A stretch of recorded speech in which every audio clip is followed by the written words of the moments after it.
Evening, guys. It's back again. Welcome back. Another episode. Plenty more to talk about. Obviously, we'll be discussing the Rotherham game. Obviously, previewing Shrewsbury on Tuesday. But yeah, thanks to everyone that are either tuning in right now live, or thanks to everyone that watches it back after. As always, if you're watching live, get in your comments, questions, anything you want to get off your chest, then put it in the chat. We obviously always try and get to as many comments and questions as we can. Plenty to talk about, more than obviously the game as well, other stuff in there as well. But yeah, leave a like as always, keep up the quality support, subscribe, all that stuff. Thanks for sharing. Follow the socials, Talking Gas ones, of course, me, Neil, Josh, if you haven't already. We'll get into it. Obviously, 18th league defeat in 33 games, 3 defeats in a row. Just seen Josh nodding there.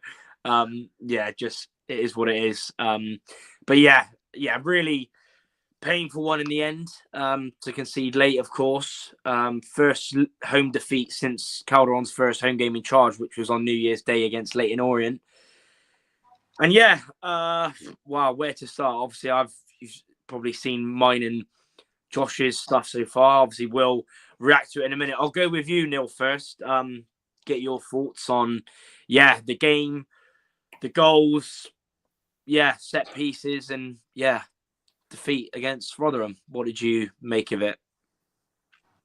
It's just a horror show, wasn't it? Absolute horror show. As far as the 90 minutes of football for Rovers, that was his bar. The fact that we bagged 2 goals, and that's unforgivable at any point. Is scoring 2 goals at home and not picking up anything. That's ridiculous. Other than scoring twice, that's as close to a Matt Taylor performance as you could probably get. As far as I go back to when you get into situations in games and moments, and the lack of urgency and understanding of what is required of you to do something, to show a level of, like I said, urgency to get a piece of work done. We're second best at it by a long shot, and there's going to be sides that, with 13 to go, there's going to be sides that are looking at us and smelling blood and identifying, because it's easy to see where our weak underbelly is. You know what I mean? It's like we're so easy to get at as far as it's nothing to do with open play and patterns and systems and agree. Like that. It's just the raw fundamentals of what you need to do to be a satisfactory League One football team.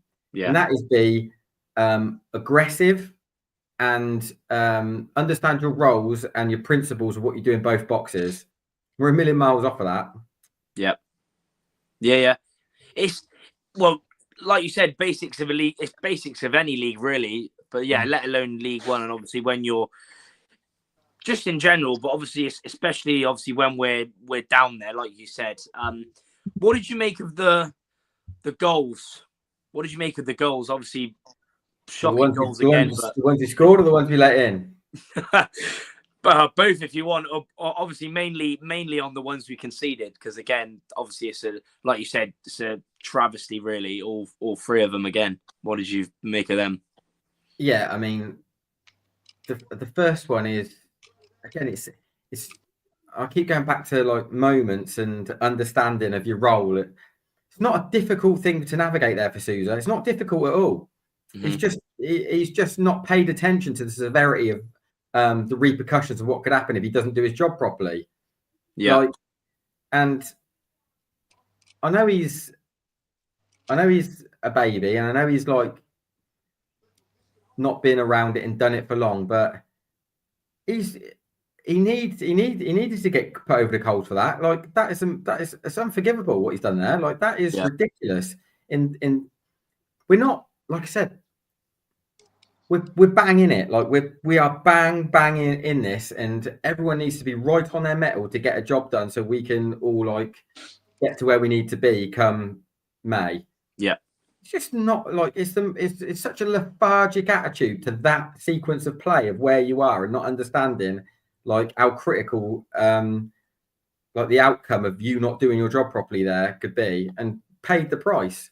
Yeah. So then, you know, we get to a situation where then we're just talking about dead balls and set pieces for the other two. Yeah.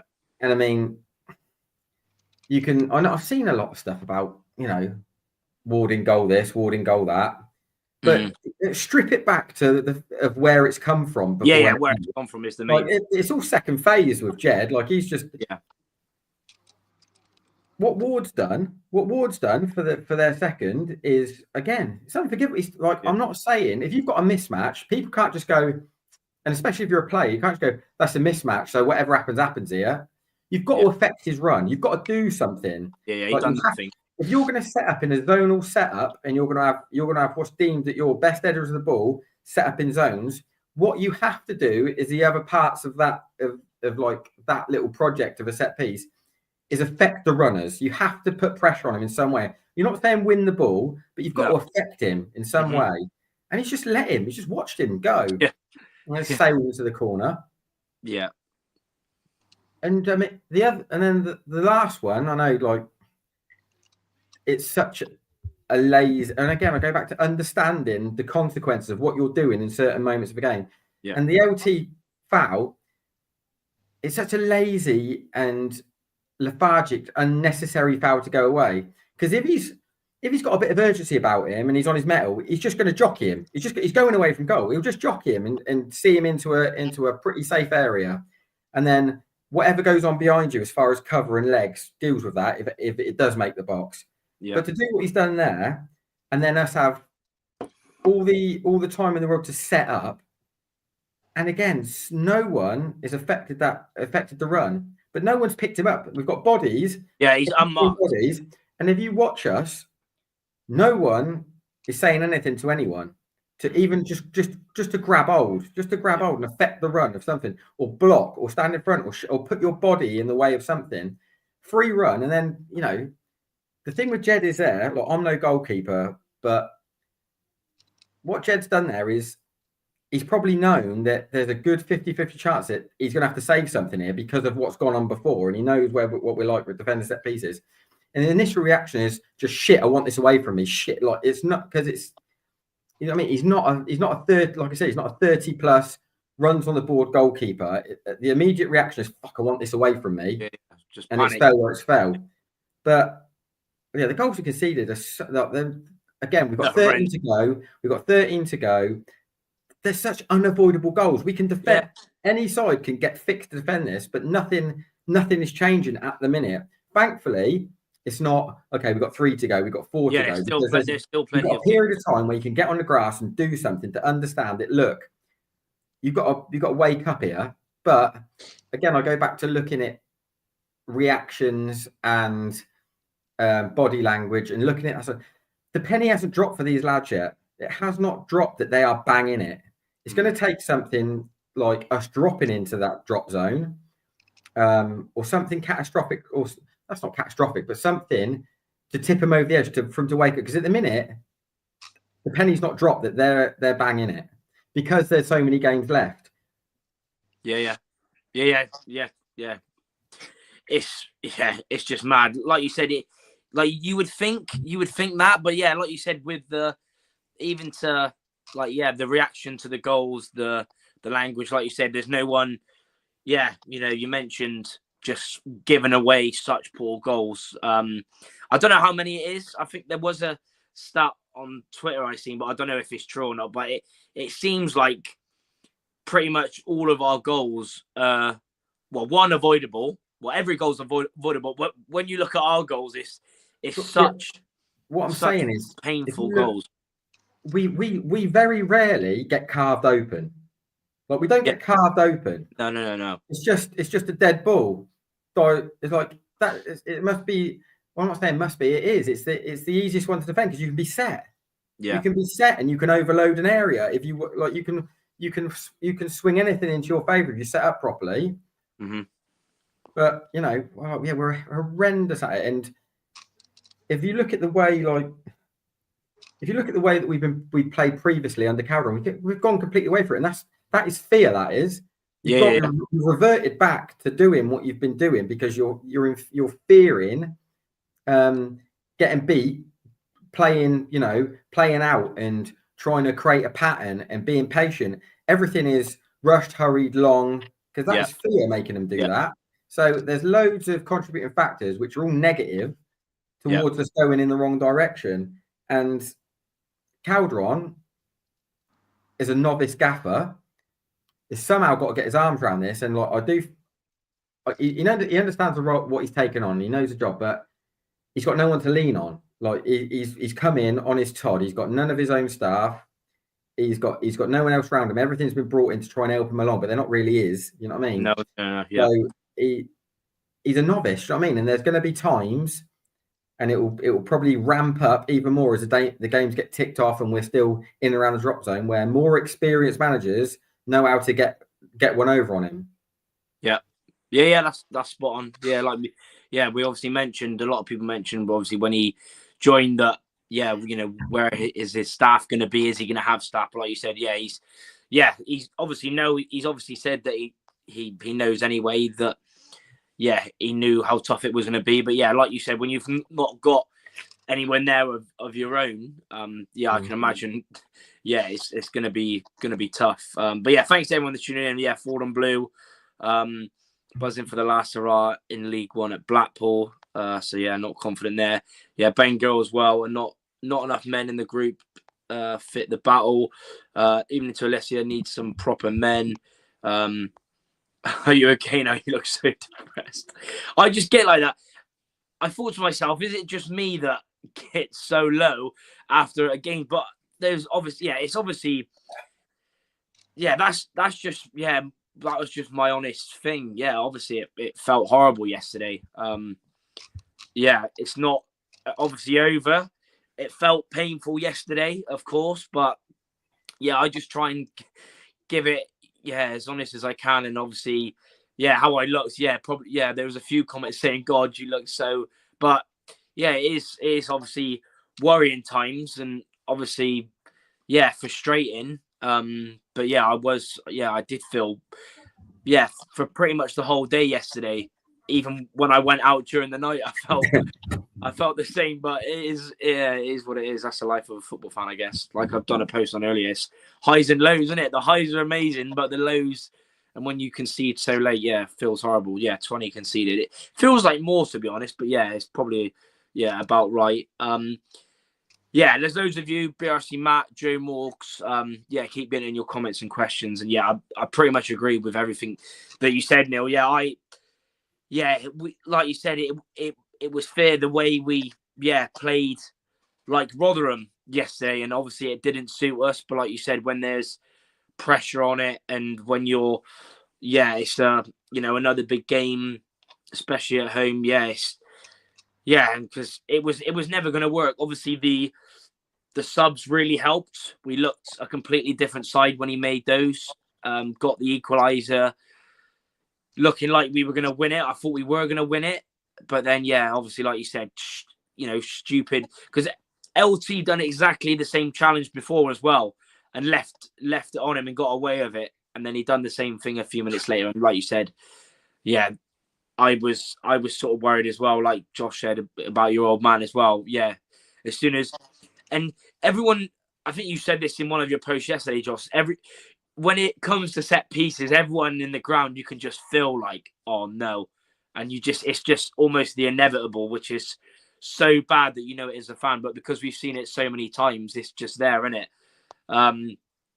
The chairman's still going about the championship this rate. He needs to worry about the panorama. You didn't look as distraught as poor. To be fair, I haven't seen the video yet, but I should imagine. I've seen the thumbnail that Rovers put on it. He looked, like I said, looking at him on the touchline, and I sort of felt sorry for him in a way, because we can say as much bad things as we want under Taylor, but sort of the same things are still happening in terms of the way we're conceding, set pieces, etc. So it needs to change. Josh, get on to your thoughts. Obviously, I've seen obviously your reactions. I've seen you after the game. Me and you were just there, like, just what's the word? Just disheartened. Yeah, just looked at each other and just almost had the same reaction of like, what have we just witnessed? But yeah, a day after, has much changed? What's your thoughts? How are you feeling from the defeat? To be honest, mate, I can't really add anything else to what you two have just added. There's nothing really else that I can say. If you're a manager of any club that is about to play us in the next 13 games, they will now have figured out if we try and play football against Rovers, we have a chance of potentially losing this game. Yeah. So all we need to do is outmuscle them, win fouls in and around the box, and just pump in set pieces and just be physical. I'm hearing Swinkles was good yesterday. He was okay for a young man, but Jono won every single header. So you know he's starting to. It's just you look at sides that have beaten us. I'm thinking Stevenage. Yeah. I'm thinking Northampton. I'm now thinking Rotherham. Teams that aren't blessed in the footballing world, and that is the mould of team that beats us. If you want to beat Bristol Rovers, you need to outmuscle us. You need to put a physical centre forward up there who can win fouls in and around the box, and you will probably win, because if you get more than 4 or 5 set pieces in a match against us, you'll score one of them. Yeah, you're going to score one of them, yeah. So it was just shit. It is what it is. And I mean, there were some really bad individual performances out there yesterday. Like really, really, really poor. Some of whom I would be inclined not to even include in the squad moving forward, because it was woeful. Some performances were really, really bad, and it is like watching a bunch of 12-year-old children. I mean, even setting up for set pieces. If you watch them trying to set up for pieces, set pieces. You've got James Wilson who's saying one thing. You've got Swinkles who's trying to say another thing. You've got Taylor Moore trying to say another thing of where people are. If they don't know what they're doing, then God help us, because we've got absolutely no clue sometimes. LT making that foul as soon as he ran in at full pelt, I remember in my brain thinking, no, don't do it. And it looks like he slips and takes him down. But when you actually watch it, I was right in front of it. He doesn't slip. He actually deliberately makes that foul. But that's what I'm saying. That's how reckless he went into it. Yeah, I heard it. You hear it, and he cracks him, and he's putting his hand up, and he's saying sorry to Nombe. He's made a needless foul. And if you just jockey him down the line, he ain't going anywhere.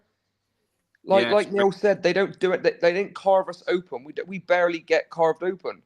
Yeah. And it's just when it comes to physical battles, isn't it? It's just set pieces.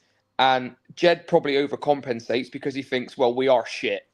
Like, you don't trust his players to go and clear it. Overcompensates. There's a lack of communication, 3-2. And we've got to watch those scenes of a side that haven't won an away game on a Saturday at 3 p.m. for like 3 years. I've got to watch Steve Evans then go and give it all the fist bumps. It was like, it was just, it just felt obvious to me, because you've got the teams that we've beaten at home. You've got Barnsley, you've got Posh, and you've got Burton, and all of them try and play a bit of football. Yeah. And if you try and go toe-to-toe with us playing football, we've got a Basque manager who's drilled that into him. I suppose that's the way he wants to play. By the way, we're still not good enough to play out from the back the way he wants to when he puts 2 centre-backs, and teams have found out though. Teams seen exactly the last few games, they've high pressed us so much that we can. And the thing is if anyone in this bloody live or whatever doesn't think that Gareth Ainsworth is going to have his boys fired up for it on Tuesday night, you're a fool. Yeah. We're going to get kicked the shit out of. And yeah, man, I'm just like, yeah. That's what I mean. It's that bad when Josh is almost running out of words. Yeah, I agree. I don't know what else to say. I mean, Neil is, well, Neil's the guy that I go to for, tactically this and the other or whatever, and he summed it up perfectly. That's the guy that I listen to about how the game actually folded out, rather than listening to it with my heart. Because when I watch it with passion and pride, and when I get sucked into it, I think Satiru had Ballon d'Or shouts for the first 10 minutes of the game. Do you know what I mean? That's how invested I get in I don't always see it with my brain. And pre-chat, Neil said even if we did scrape a draw or whatever, or even nick to win, we weren't good. No, yeah, 100%. Like, we weren't good. We weren't 100%. Good. And it's just, we had a few of those players out there. If that's your first touch as a professional football player, then that is poor. Right. Yeah, I'm not trying to name names because but yeah. It's we can say it's just. Well, I could name half of them, and then I'm there praising Grant Ward, thinking he's always been an option in possession. That's all well and good, but what are you doing out of possession? Why are you leaving Zach Jules unmarked when he's about 9'8"? Like, what? This is rookie errors, and Calderon looks so disheartened because I actually think he felt like. It's all well and good whatever, but he doesn't ask Luke Thomas to make that foul. No. He doesn't ask Jed Ward to come out, go back, come out. And I like Jed, and I'm not saying he should be dropped for that because he's only young. But he doesn't ask Grant Ward to turn and face his goal while Zach Jules is coming in to head. He doesn't ask people. It's frustrating. It's like I want to grab some of these players and shake them and think like. It's all well and good you being on $5,000 a week, mate, but we're paying to be here and watch you play football. This is our club. And if you don't want to play for it, then frustrating is and it's naivety, it's clumsiness, it's predictable, and it's just typical Bristol Rovers Football Club in March, going towards the end in the third season in League One. Is just what happens. I don't actually think we'll go down, by the way. Just to clarify, I don't know why, but it's just frustrating because, like Neil said, if they can't give their head a wobble and think, hang on a minute, we are in the poo here a minute. We could have been 6 points clear yesterday, and now we're 2 points ahead. Yes, we've got a game in hand, but we don't. It was Rotherham United away from home. Do I have to say any more than that? Yeah. How have you not won that game, or how have you not just put in a bit more of a performance or a bit more pride? Like. It's all well and good doing tiki-taka going forward, but if you defend like a bunch of, it's just, we might as well move on, Charles. I ain't going to say anything good. Yeah. I mean, to be fair, that's what I mean. That's what's frustrating. It's like, it's just mad that the fact that, well, obviously, first of all, like you said, I obviously said yesterday in the reaction, I said, we were crap, but you take that point. Don't do nothing stupid and take the point. And because we can't be. That's the problem with us this season. It's just been so easy for teams to just bully us. Because, like you said, you mentioned the games or the teams that we have won against, and like you said, they like to play football. But if you get a team, I can think of the one that really sticks out in my mind, and it was almost like yesterday was the Blackpool home game where they had Kyle Joseph up front, they had obviously good midfielders, but it was like long balls and we just can't cope. When like you said, you've got Joe Powell on the end of the taking them as well. Give an opportunity to a player of Joe Powell's caliber with that left peg to put a ball in the box in the 92nd minute, and you're telling me that those Rotherham players aren't licking their lips thinking, hang on a minute here. Pointless. Yeah. It's poor game management. And do you know what was frustrating? Is that LT was playing really well going forward. He got the assist for Swinkles. Promise was looking good. We looked like if he would have just jockeyed him out and Jedwell would have taken a free kick, we could have had the chance to go up there and because they weren't doing anything going forward, wise from any of their positive play. It was our own individual mistakes that let them through. Yeah. So why are you making that foul? And I understand that he's actually. Do you know what? I'm not even going to say. I was going to say he's not a defender, but also as well, Chris Martin ain't making that foul. Promise that just see it out, man. You look at what's happened there with Thomas doing that. Just imagine if that was Shaq again. Yeah, fair. Imagine. Do you know what I mean? Yeah. It can't be one rule for one and one for another. Stupid, isn't it? Right, whether you're 20 or 26 or whatever he is. Do you know what I mean? It's just dumb. It was stupid. I don't really know what went through his head because he ran in full sprint. I don't think the thing is, like I said before, I don't think anything did go through his head. Just because it's a lethargic, lazy. The thought process is there's no urgency about it.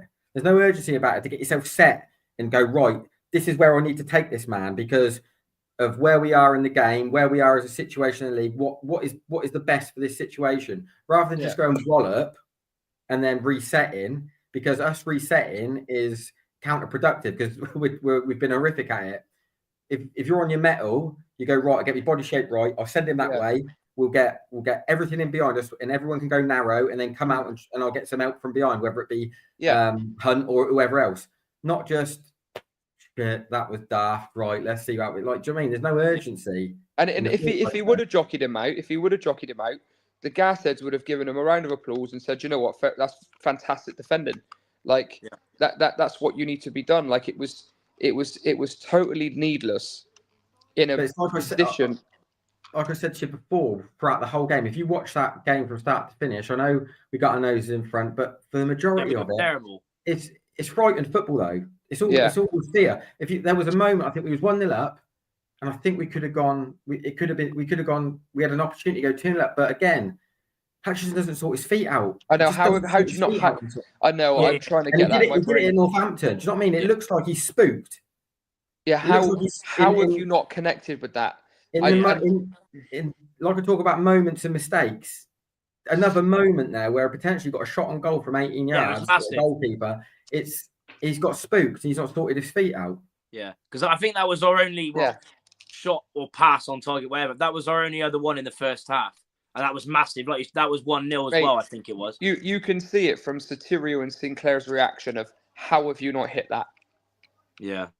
How it's massive chance. Sotirio puts it on a plate for him. Sinclair's wide open as well, just in case there's a rebound or whatever.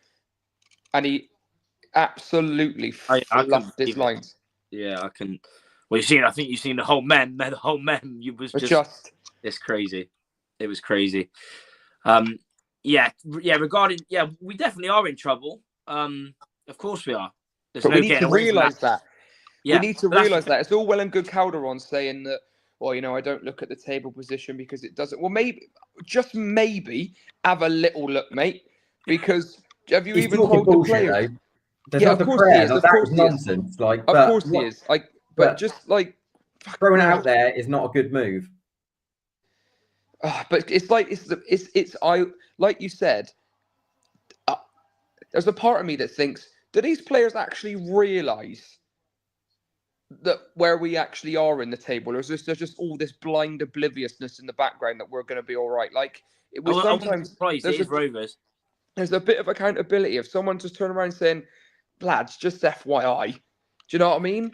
I know it's all not well and good and I get what Calderon's saying is, look, every game is we take it as it comes. There's no point looking at the table because then you're already relegating yourself. I get all this, but just someone it's just so. Neil said the same away thing. From home. But like I said earlier, you've got sides like Shrewsbury. They know exactly what they got to do. Yeah, exactly. Burton, pennies dropped for Burton. We got to get about this. Penny's dropped since they played us at home, posh. Penny's dropped. Shit, got to act. Penny ain't dropped for us yet.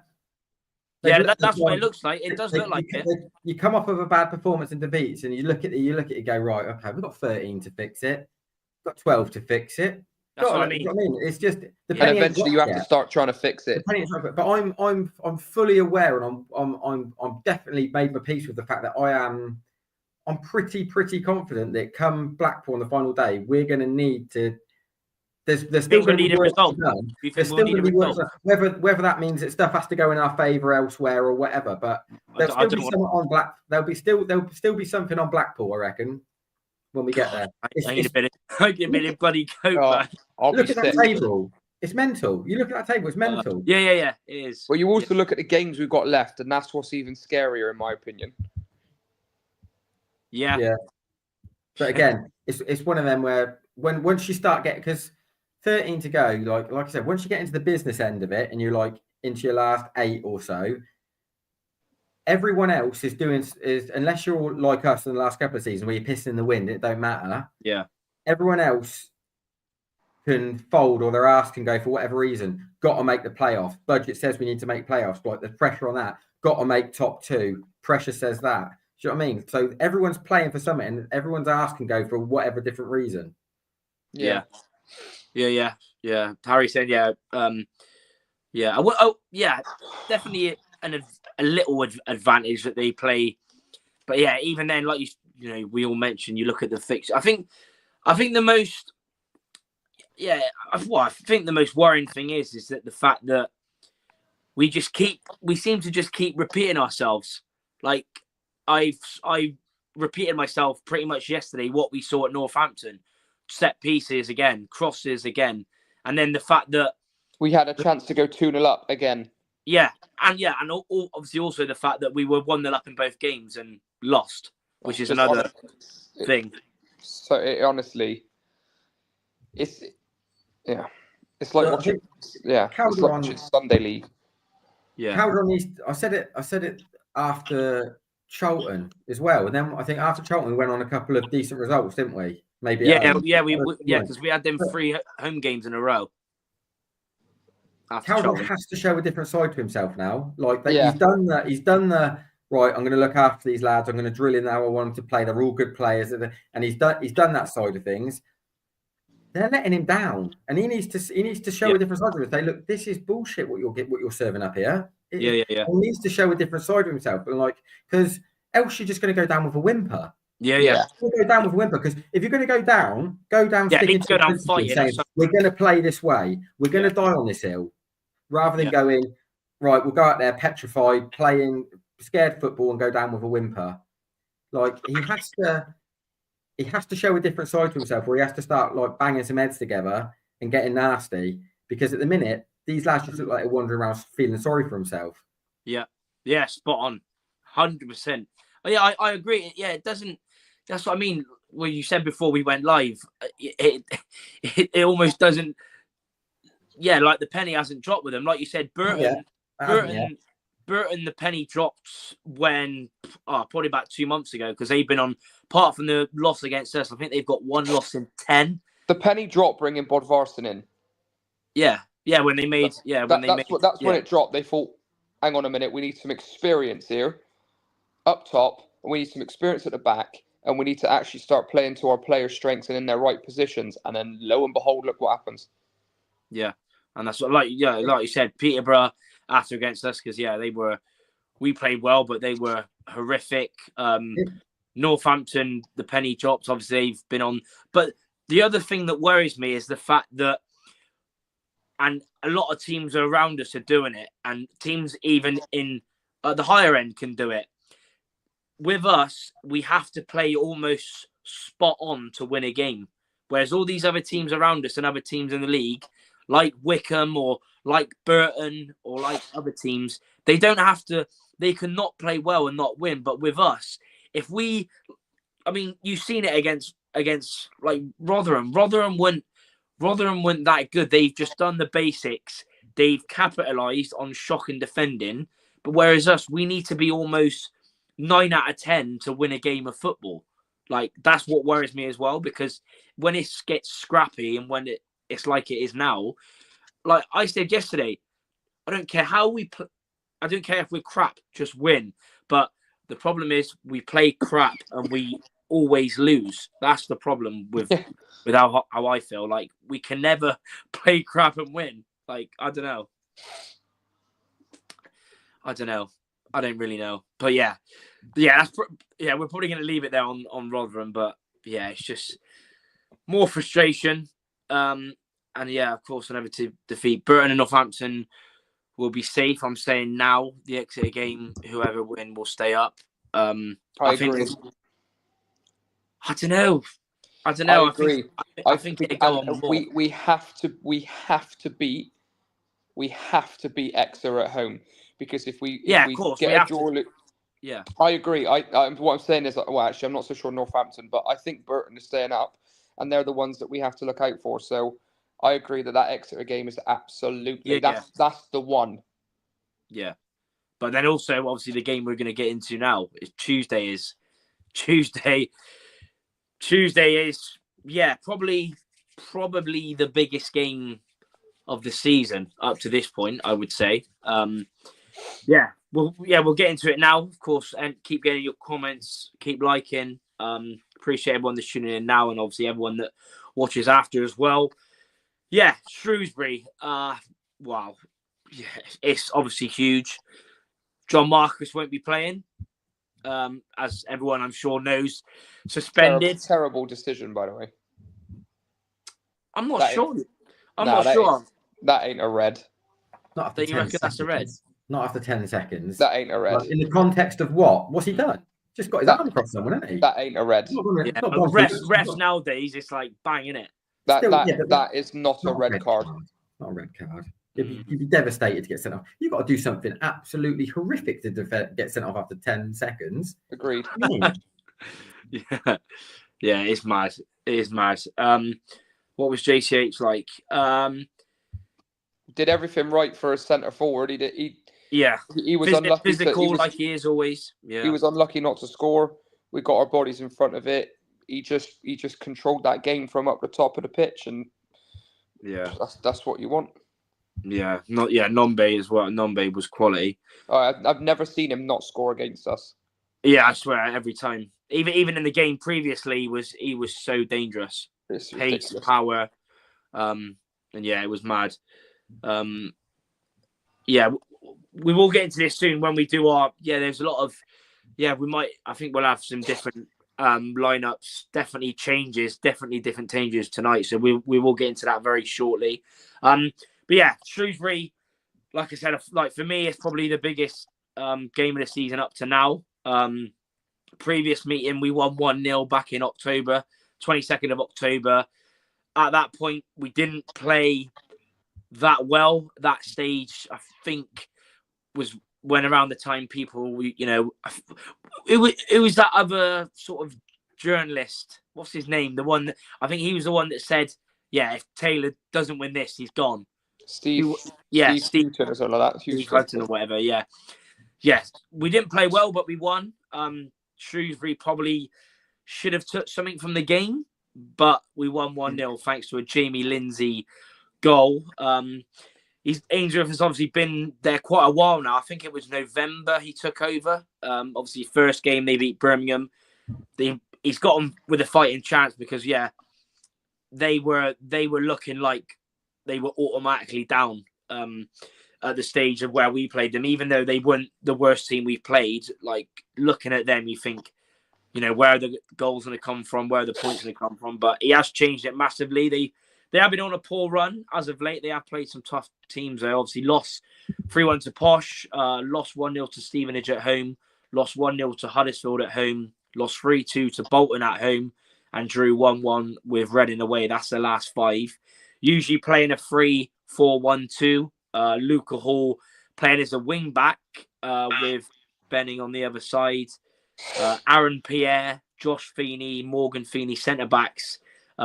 Taylor Perry, who's quite a good midfielder. George Lloyd, who is not usually known for his goals, but he has scored quite a few this season. But running power. has been a lot and can run for days. They've got obviously Vladain Oliver, who had a masterclass when he was at Gillingham in brilliant season, and he scored 2 against us at the Mem. I think we lost 2-0. Shipley, and David Wheeler, one of Ainsworth disciples they've signed very recently, I believe, in the last week and a half or so. So they are bottom of the league as it stands. I think it's a 8-point difference. So still loads of games to go, but for me, this game is massive, especially. Obviously, it would have been anyway, but especially because of that defeat yesterday against Rotherham, we need to bounce back. We can't be losing. I said it earlier. We can't be losing many more 3 games in a row from now to the end of the season if we want to stay up. Neil, what's your thoughts on this game? Thoughts on Ainsworth and Shrewsbury? I think, like I said, when we went on the road to Northampton, it's going to be 2 bad sides that play each other. But ultimately, whoever's got a bit more about them and a bit more urgency and a bit more willing will probably end up taking the points. And at the minute, we look like we're second best to that, like definitely on the road. And if that creeps into us at home, like it did, Saturday for the remaining games, we're banging trouble. So I think, like I go back to Calderon, he's a novice gaffer. He's never navigated anything like this before with the first team. This is bread and butter for Ainsworth. Absolute bread and butter. This stuff. He'll have whiteboard. He'll have whiteboard after whiteboard listed of all the things they need to do as far as to get a result. If you've listed personnel as well that could directly hurt us. You've listed personnel. There are 2 Feeneys, Aaron Pierre, Vladain Oliver, and you've got a rat in the middle of midfield who will single-handedly get the better of ours if we're not on our mettle. Wheeler will get about all of them. Yeah, he hasn't started a game yet. If you look at Saturday, if we're going to get any form of success from what we've seen since he's come in, Butcher has to play well. He has to play well because he stacked the place out Saturday. He was so bad. And then we're back to what we were without him. Do you know what I mean? Didn't underpin us because we've gone to that frightened football thing. Like it's as simple as if you can shut down and throw off or get the game to drift away from Butcher, we're banging trouble. And I think that's what Ainsworth will do. He'll probably set about getting on Dave Wheeler and go up against your pal and make it damn uncomfortable for him. Yeah, I mean, also I agree with you as well, but especially when the last 2 games, especially where all of them have been poor. Ward poor and Hutchinson as well. But then like you said, you're relying on Butcher as well. But I do agree with that as well. Obviously Butcher was poor, but I said it I said it after Northampton. At the moment, it looking like what we've seen so far since he's come in. When we've won, he's obviously been probably the best player. But then, like you said, he was poor. But that's quite what's the word for it? Alarming, is that when obviously you're relying on him, but also the other midfield. Like the midfield is where games are won and lost. And again, yesterday, although we were poor overall, the game was lost in midfield as well. They're not when you play us. You don't have to win it in midfield. The game doesn't have to be won in midfield. You just have to win dead balls. Dead balls as well. Dead balls in the last sort of 2/3 of the pitch. Yeah, you could, like I said, over the course of a season, what you do in both boxes will determine where you end up. You'll be, how you play and what you do in the middle is all very nice and effective, and it gives you some form of platform and format to play off of. But ultimately, the nitty gritty is what can you do in both boxes? Yeah, because there's plenty of teams out there that can bypass midfield all week and get results. Yeah, that's true. Yeah, like you said, depending on what size. But like you said, you've seen us. Did we pay any attention to our midfield under Coughlin? We bypassed it. We wound up fourth somehow. Yeah, crosses in the box. Yeah, like you said, both boxes. Yeah, spot on. Tom Butler said any. No, I don't think so. I don't think Caron, unless I don't think he. Yeah, he's still Yeah, I don't know what's going on there. Obviously, it was I think he got an injury and then it got infected, I think. So it's a bit of a madness. Yeah, he's obviously been out since, was it Boxing Day? Well, obviously played the Exeter game, then hasn't played since. So, yeah, we could definitely do with him. But, yeah, there's still plenty of options. But, yeah, when you play Shrewsbury, that's what it's been for quite a while. I remember one of the games which sums up Shrewsbury, and it's always a tough game with Shrewsbury. It's never easy, but I think it was not last year, the game the year before when Leahy scored the penalty there, and I think it was 2-0 we lost, and that was when we had Balcom, when Taylor Moore had a masterclass when Steve Cottrell put him in midfield. Yeah, centre midfield. It was a madness. But yeah, both boxes is definitely, especially Shrewsbury. When it comes to Shrewsbury, it's definitely huge. Josh, what's your thoughts going into the game? Thoughts on Shrewsbury, Ainsworth as well? They're physical. They are shithousery. Oh yeah, 2-1. Sorry, Coburn. Yeah, I remember that. Coburn. Yeah, they Coburn. have Ainsworth at the wheel. They have names like Wheeler, and I'm concerned. It's as simple as that. Because listen, I don't know. I don't know if they know they're going down, but Shrewsbury going down. So you think they're going down for sure? Yeah, I think Shrewsbury are as close to nailed on as going down as possible, only because of just what they've done before. Ainsworth's come in.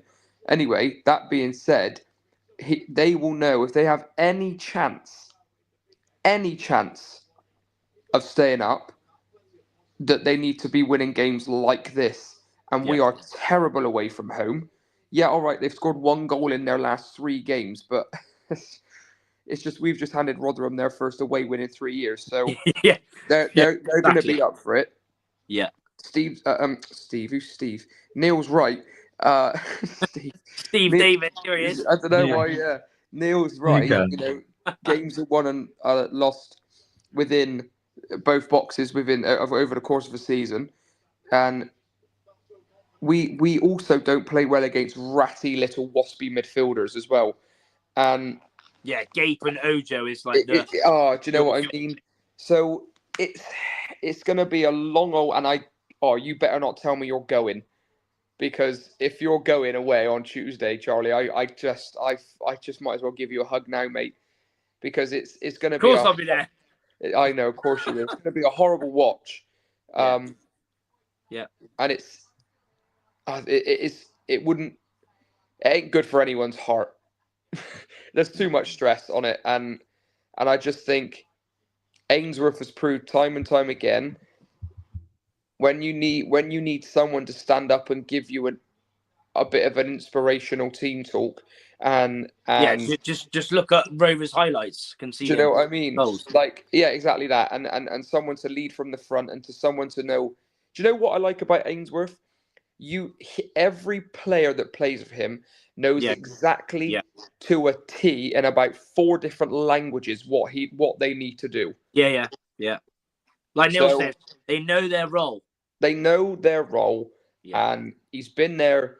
He's done it. I do think they'll go down because of just what came previous, unfortunately for them. But it's if they have any chance. I wish you'd have said that after this stream or after the game. Fair. Oh, mate, let's be honest. It ain't gonna matter. They just if they want to write the headlines, if they want to be front newspaper about the Great Escape, it would start with a game like this. So I'm concerned, mate, and I don't know if Marcus's red card could even, if they've appealed it or look at or whatever, but I'm not sure. Conduct in it. It's 3 games, I'd have thought. Yeah, but can you overturn it? Is what I'm saying. Like, I don't think they're going to go down the hassle of trying to appeal that, because if you're going to go to the FA to a referee that sent you off after 10 seconds, how stupid do you look if you're going to turn that? You're not backing your own, are you? Yeah, fair. All right. Well, I was thinking if that did get rescinded as well, then he's he's definitely scoring. It's just Shrewsbury, like teams like at home. I wouldn't be concerned. Well, okay, wouldn't be concerned, but in years to come, like in past years, I wouldn't be as massively concerned at home. But away, No, yeah, it's just teams like Shrewsbury and like Northampton and Stevenage and Wickham, like teams like this away, we just don't.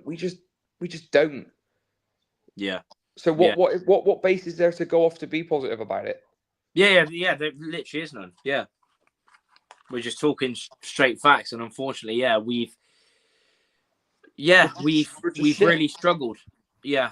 Against physical sides, because like I don't know, you're at Birmingham away and they won 2-0. Yeah, and they just killed us with the passes. They just killed us with the passes and all of that stuff. It won't be like that. That's the thing. Like we conceded 3 away at Stevenage, but 2 away at Birmingham because, like again, Neil's right in the sense that we don't get carved open, but you stick it on us physically, and we can't handle it. And you look at some of these boys who are big, strong lads, and it's like, oh, please don't headbutt me in a corner. You know, it's like, why have you done the voice? It's so frustrating. Like, stick your head on it. I also feel like we missed Connor Taylor a little bit on the weekend for some reason. I just felt I don't think it would have been a different result, but it just like to deal with Jono up there a bit better. I don't know. So I'm hoping he's back as well. I'm concerned. Yeah, I'm nervous about it. Yeah. I think every very, not just us. I think every very. Yeah. You know, we mentioned, like you said, Ainsworth, and this is honest, and I'm sure you'll all agree. Ainsworth will be there like this. Exactly that. Like Rovers are coming to town. How weak, soft underbelly, mentality, set piece. The thing about Ainsworth is, it doesn't matter who it is. He relish any of it. Do you know what I mean? He loves it. Like if it comes down to us v them, and we're gonna have it, and we're gonna try and scrap this out, like he's all over it. Oh yeah, if it comes down to scrapping it out, yeah. In August, everyone would have backed Shrewsbury to finish bottom, pretty much, wouldn't they? Like everyone was saying 24th Shrewsbury. That was where it was going to be. But the difference is with us and Shrewsbury at the minute, especially under Ainsworth, because of what he does to sides and how he can get his lads round him, they'll go down giving it everything, absolutely everything. Yeah. We'll go if we go down, it'll be with a whimper. Yeah. It'd be crazy. Yeah, it'd be mad. Right, we've pretty much gone over what we can about them, our thoughts on the game, their team, their form, their manager, the way they play. Like we know, it's going to be wing backs, crosses in, Dane Oliver in the box. Yeah, a bitty. Obviously, even before going, if you tell me, we know what they're going to be like. We know what they're just gonna rough us up, and they're just gonna stick it on us, watch us lose our head, and they ain't gonna have any tick attacker. It will be centre back to full back to send it up the line, work the line, get crosses in the box, and that's how you beat a team like Bristol Rovers at the minute. So and we need to deal with that because we need to win. We need to win. This is massive. Like you said, it's massive for both sides. Obviously Shrewsbury lost the last 3. We've lost our last 3 as well, but obviously, they're bottom of the league currently. 8. I think it's 8 points behind. I'm pretty sure they're on 27 and we're on 35. But it's massive, especially the way. We need.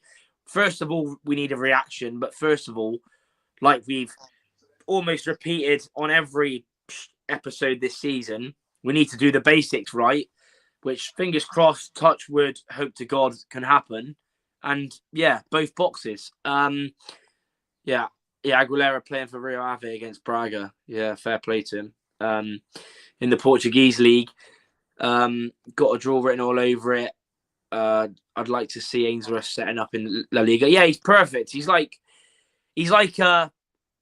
probably perfect for that, to be honest. Simeone-esque, isn't he? The way he plays, shit houses, he loves it. Let's get into our lineups. I'll go with you, Neil, first. What would be your lineup? Would you change formation, or would you keep the 4-2-3-1, or maybe change it? What would you do? No, I think I think you have to change. Like I said, Calder has to do something he has to show a different side to himself now. And for me, I just think it's glaringly obvious where our issues are. So it's like Tuesday will be the acid test, I think. And you're playing bottom of the league away. And if you get beat, the chances are you go into the drop zone. And that's probably where the penny will drop for a lot of these lads if they care to pay attention to it, that they're in the bottom four, that like, oh, we better wake up now and get something done. But for me, Ainsworth will go sort of 3-4-3 because he'll do his best to try and get some out of the game. That's what they play. But I go Jed in goal. I play a back three of Wilson, Taylor, and Swinkles. Agreed. Just because we need to put our most amount of aerial threat in there to say, look, this is the best we've got. It defending and attacking set pieces and dead balls. If we can't do it with this lot, where do we go now? Yeah. Forget about anything else. This is me purely setting up to say, right, when there's a dead ball, we've given ourselves the best opportunity to deal with it. It's up like, organisation, everything, but personnel wise, yeah. We've got 3 centre halves that are monsters, okay, and should be able to deal with that. I play wing backs, Jack Hunt, Scott Sinclair, 2 in the middle of Butcher and Lindsay, just to get about and try and disrupt and make it an even playing field. Like Lindsay's been average at best for us, but he needs to get back. Just getting about the pitch, just trying to affect the game by a bit of urgency, because that's what we've been missing. Just a bit of urgency. And like, there's only so many people you can go through in the squad and go, right, we'll give you a chance, because we're just going to go roll around again with people you don't trust. Sotirio in the hole, Martin and Promise straight through the middle, and that is purely again to defend our own box and attack the other one. Yeah, that's fair enough. Yeah, I was expecting you to do a 3, but yeah, obviously Josh's face was like, Sinclair wing back or whatever, but that's obviously personal opinion. Harry said also 3-4-1-2, Ward, Wilson, Taylor, Swinkles, Hunt, Butcher, Ward, Thomas, Sotirio, Promise, Martin. Josh, what would be your exactly the same as Harry Jenkins, my friend. Jed Ward in goal, back 3 of Wilson, Taylor, Swinkles, and then wing backs I'm going Hunt and LT. Here's why. Sousa's played every single game, and he's not other than Mansfield away, like defensively, he just wasn't great. Luke Thomas got the assist for Swinkles and then made that calamitous error. And if I were Cowdy, I would be saying to him, you go out there and show me exactly why you feel sorry, mate. Like, you need to go and prove it. Yes, all right, it's a bit techie defensively, so I know that's not perfect. I'd go for...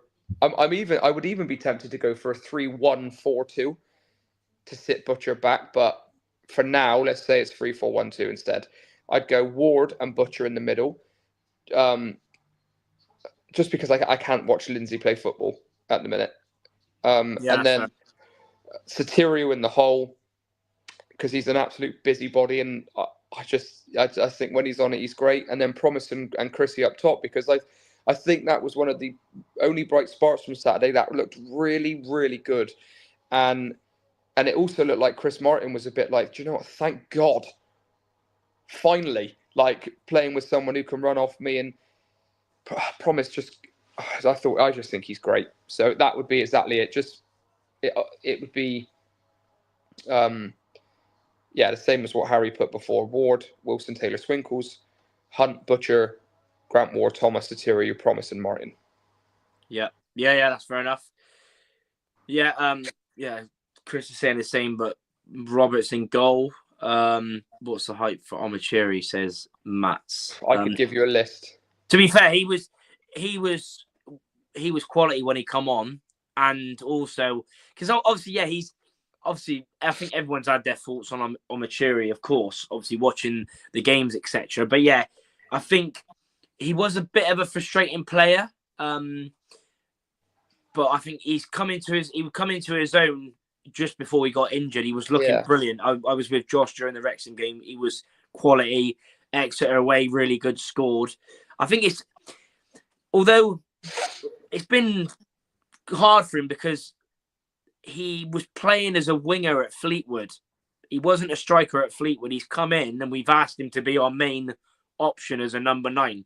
So obviously people would put that, obviously could put it down to George Friend, recruitment, etc. But now he's had the games, he's had the chances. Yeah, he's looked brilliant. And Josh could say a lot as well on him. And he's like, no, I don't care. I think it's still a few weeks away. I would go with at least most of what Harry said. My team, Ward in goal, Wilson, Taylor, Swinkles, Hunt, right wing back, left wing back. Yeah, I'd probably just go LT just because, you can see the quality and delivery, on him as well. Sousa's had that he had that against the Burton game, but maybe he just needs a rest. Like you said, he's played a lot of games. Midfield 2 of Butcher and Lindsay. I sort of agree with. I mean, I get why people would say, "Oh, I don't want to play Lindsay," but to be fair, Ward was really poor. I know he'd missed 2 games, but I chucked Lindsay in there. And then it's tough, but I would probably go Sotirio up top with Martin and play Hutchinson in the 10. That's what I would do. I wouldn't, even though Promise looked good. It's just the fact that for me, he's just been out a little bit too long. I would probably, if we're playing poor or stuff ain't working, then half time I would, but I wouldn't start him straight from the start personally. That's just my personal opinion. There's our lineups, all gone different, all maybe raise his eyebrows, everyone in the comments, but like you said, opinions and interesting. We'll have to see what happens on Tuesday. Will Cowley go back to the back 3? We'll start with the back 3, shall we say, because he hasn't started with the back 3 yet. Predictions. As always, leave us your prediction in the comments. Leave it obviously after. But leave it right now. There's quite a lot of you in, so leave us your predictions. Neil, we'll go with you first. Will we get back to winning ways?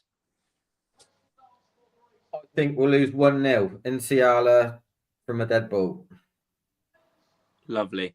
Nice and positive to start off with. We're a horror show on the road. We're horrible on the road, aren't we? Yeah. Horrible on the road. Now, I've not seen anything to say that that's going to change, especially from Saturday. I know we played at home, but like that level of performance.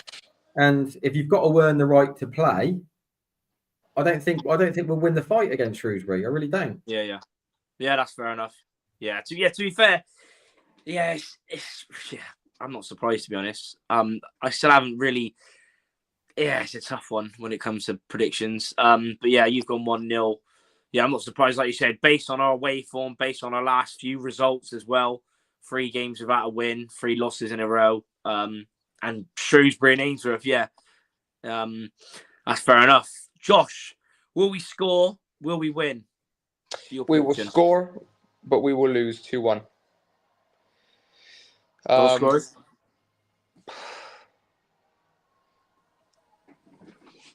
One of their worst players is George Lloyd, isn't it?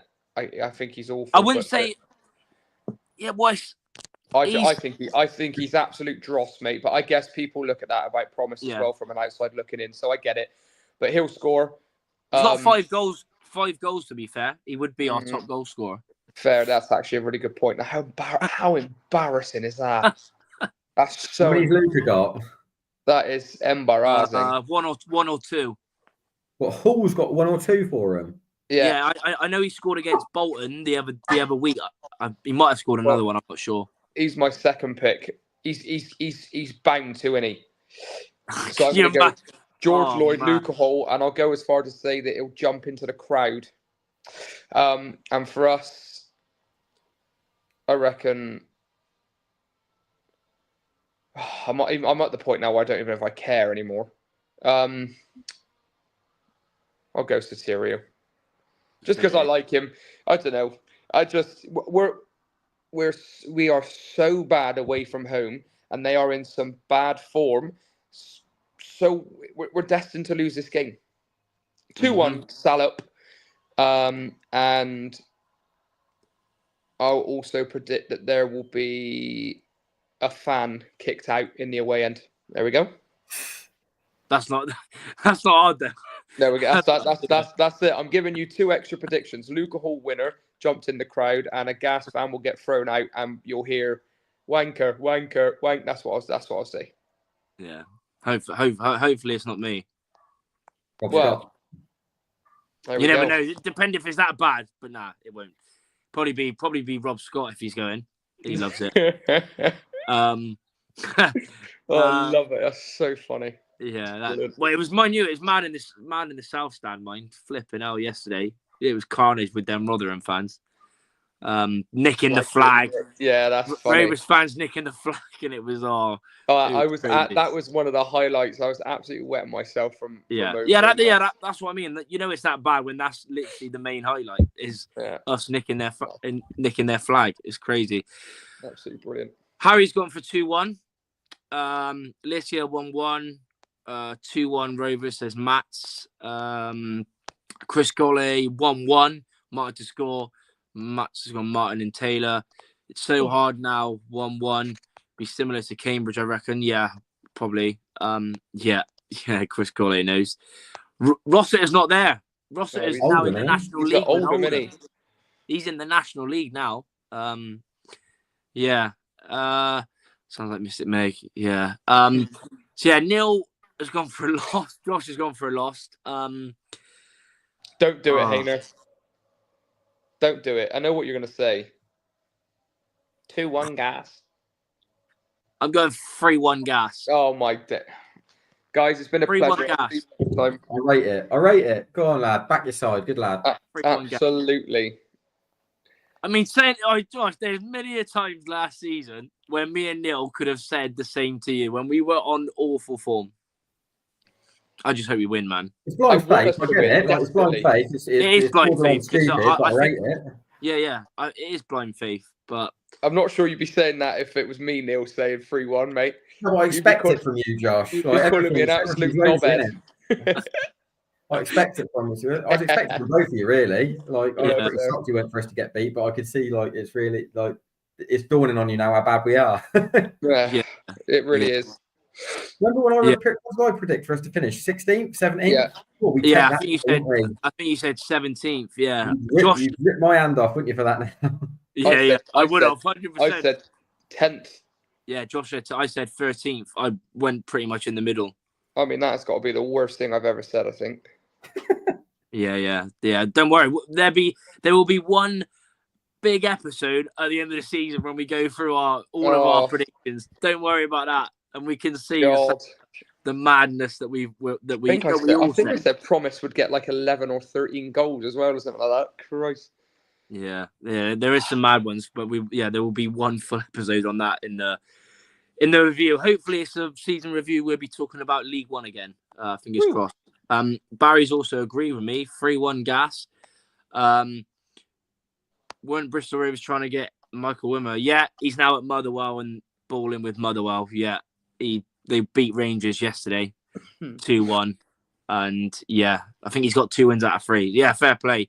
Yeah, couldn't get a work permit. I don't know what's going on. Whether it's a fax machine, work permit, I don't know. Bristol Rovers FC. He just at Wigan now as well. We look there anyway, but he's taking charge. Yeah, because he got. I didn't even realise he got sacked, Maloney, until I seen it about half hour before we went live.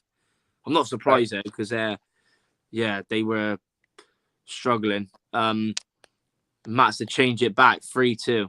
Yeah, there's been some mad games there, but I'm the only one that's gone for a win. But like Neil said, blind faith really, to be honest. I'll be there, but hopefully it's a win. But who knows? Knowing our away form and Shrewsbury, probably not. But thanks to everyone that's tuned in. Another jam-packed episode, plenty to talk about. Obviously, a lot of not very good things, obviously, because it's been poor, but that's the way it is. 1-0 gas Tuesday, park the bus. I love it. I love it.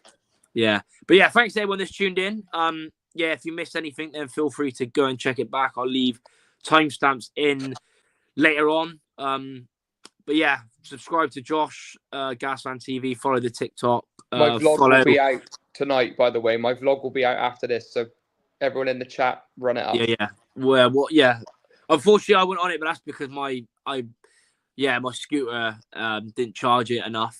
Shambolically. Oh, don't you worry. I mentioned that. Don't worry, mate.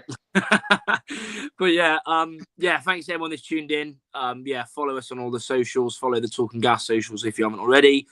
Leave your predictions. Like, subscribe. Appreciate the support. Hopefully we can get something, but we'll have to see. Yeah, thanks for watching. Enjoy the rest of your Sunday. Up the gas.